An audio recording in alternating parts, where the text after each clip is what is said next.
Dapat dikatakan, kota Sanliurfa di bagian timur Turki adalah sebuah kota suci. Dikisahkan, 3 utusan Allah Subhanahu wa Ta'ala pernah menetap dan tinggal di kota ini. Pertama adalah Nabi Ibrahim alaihi salam. Dikisahkan, Nabi Ibrahim dilahirkan di kota ini. Gua tempat kelahiran beliau terdapat di sebuah bukit di sisi Masjid Mifrit Halil. Gua ini selalu ramai dikunjungi para peziarah yang sengaja datang untuk melepas kerinduan kepada sang bapak para nabi. Mereka berziarah dan beribadah di dalam gua. Nabi Ibrahim alaihi salam menetap di dalam gua ini selama 15 bulan. Di Sanliurfa pula, mukjizat Nabi Ibrahim alaihi salam terjadi. Dikisahkan, Nabi Ibrahim alaihi salam dilemparkan oleh Raja Namrud yang kejam dari tiang besar dan tinggi ke tempat pembakaran. Sekilas, tiang ini bak sebuah ketapel raksasa bernama Urfa Kalesi. Atas izin Allah Subhanahu wa Ta'ala, kobaran api yang telah disiapkan untuk membakar tubuh Nabi Ibrahim alaihi salam berubah menjadi air, dan kayu-kayu pembakarannya berubah menjadi ikan-ikan di kolam Halilur Rahman. Nabi Lut alaihi salam juga dikisahkan pernah tinggal dan menghabiskan masa kecilnya bersama Nabi Ibrahim di Sanliurfa. Terakhir, Sanliurfa adalah kota yang merefleksikan kisah kesabaran Nabi Ayub alaihi salam saat menerima cobaan dari Allah Subhanahu wa Ta'ala.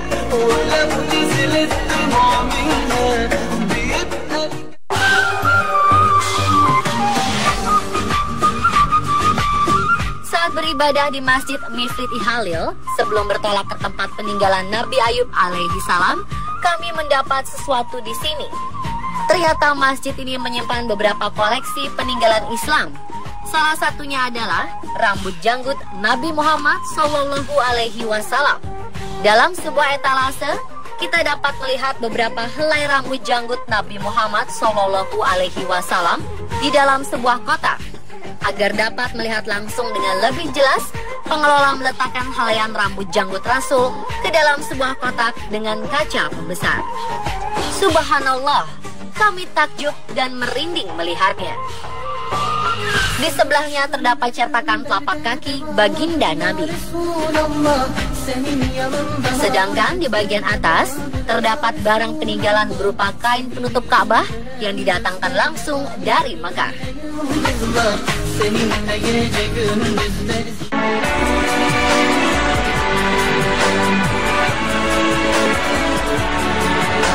Perjalanan kami lanjutkan menuju Ayub Peygamber atau Nabi Ayub dalam bahasa Turki.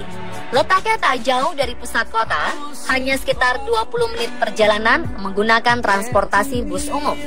Saat itu cuaca sangat panas dan terik. Tibalah kami di Hazreti Ayub Peygamber Sabir Makami atau Monumen Kesabaran Nabi Ayub. Disinilah gua kesabaran Nabi Ayub alaihi salam berada. Beliau menyendiri di gua ini selama 7 tahun dari kaumnya, bahkan istrinya sendiri, karena cobaan sakit kulit yang diterimanya. Gua ini kini terletak di dalam kawasan masjid dan tidak putus-putus dikunjungi orang. Pintu gua kediaman Nabi Ayub ini cukup kecil, hanya cukup untuk dilewati 1 orang saja. Ukuran guanya hanya sekitar 3 kali 2 meter. Gua ini boleh dikunjungi dan gratis. Ketika masuk, kami melihat para pengunjung memanjatkan doa dan beribadah di sini. Dan dari sinilah kisah kesabaran Nabi Ayub alaihi salam dimulai.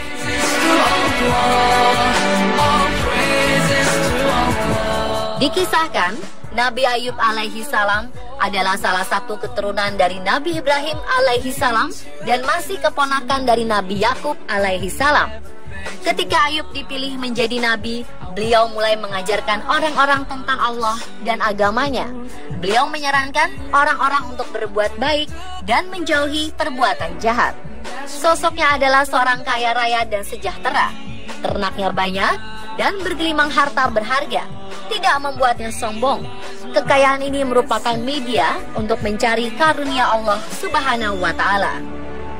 Melihat ketekunan hati sang nabi kepada Allah Subhanahu wa Ta'ala membuat iblis dan setan iri. Iblis mengatakan kepada Allah, Nabi Ayub taat kepada Allah karena beliau kaya. memiliki banyak anak, dan sehat sejahtera. Maka Allah ingin membuktikan kepada iblis bahwa Nabi Ayub alaihi salam adalah benar-benar hambanya.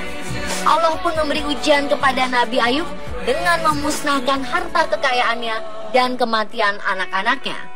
Rupanya ujian ini tak membuat Nabi Ayub alaihi salam meneteskan air mata atau menghela nafas berisi keluhan. Beliau justru bersujud seraya mengatakan bahwa harta dan anak-anak adalah semata-mata hadiah dari Allah. Karena kesabaran dan kesetiaan Nabi Ayub alaihi salam kepada Allah, iblis pun murka. Iblis lalu meminta kepada Allah untuk menghancurkan kesehatan Nabi Ayub alaihi salam. Sekali lagi, untuk menguji hambanya, Allah mengabulkan permintaan iblis dengan syarat bahwa setan tidak boleh mempengaruhi jiwa hati dan intelektualitas Nabi. Selang beberapa tahun kemudian, Nabi Ayub alaihi salam menderita penyakit kulit. Karena penyakit kulitnya inilah, beliau akhirnya memilih untuk mengasingkan diri bersama sang istri Sayyidah Rahmah. Nyaris seluruh bagian tubuhnya ditutupi dengan luka yang menjijikan. Wajah dan tangannya dipenuhi borok berisi cacing. Semua orang mulai meninggalkan dan mengasingkannya. Bahkan sang istri pun meninggalkan beliau.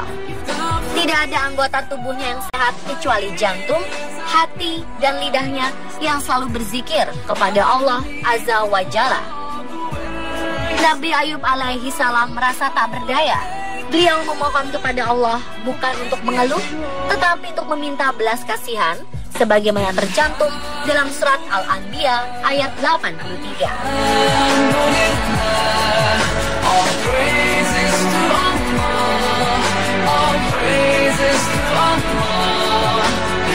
Allah Subhanahu wa Ta'ala kemudian menerima doanya.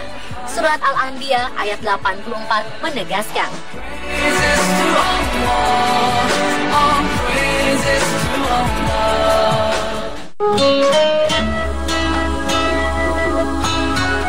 Nabi Ayub alaihi salam pun disembuhkan dan dikembalikan kemakmurannya.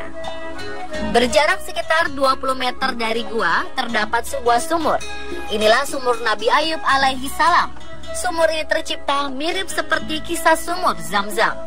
Ketika itu Allah Subhanahu wa Ta'ala memerintahkan Nabi Ayub alaihi salam untuk menghentakkan kakinya ke tanah hingga kemudian menyemburlah mata air.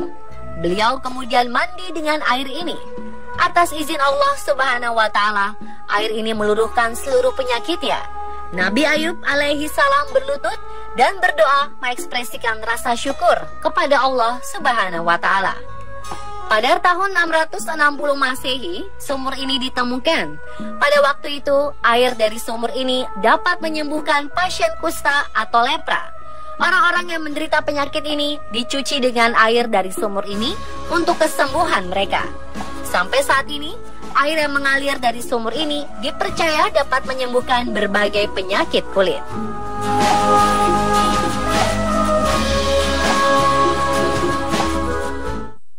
There's faith in my world.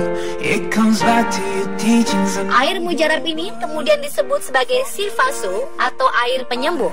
Pemerintah Turki memang telah menutup sumur ini. Sebagai gantinya, mereka menyalurkan air sumur melalui pipa sehingga para pengunjung bebas mengambil air dari sumur Nabi Ayub alaihi salam. Ada yang langsung meminumnya, membasuh wajah dengan air ini, atau mewadahi air untuk dibawa. Sudah menjadi tradisi untuk membawa pulang air mujarab ini sebagai oleh-oleh sepulang dari Urfa. Tradisi ini layaknya orang-orang yang membawa Zam-Zam dari Mekah.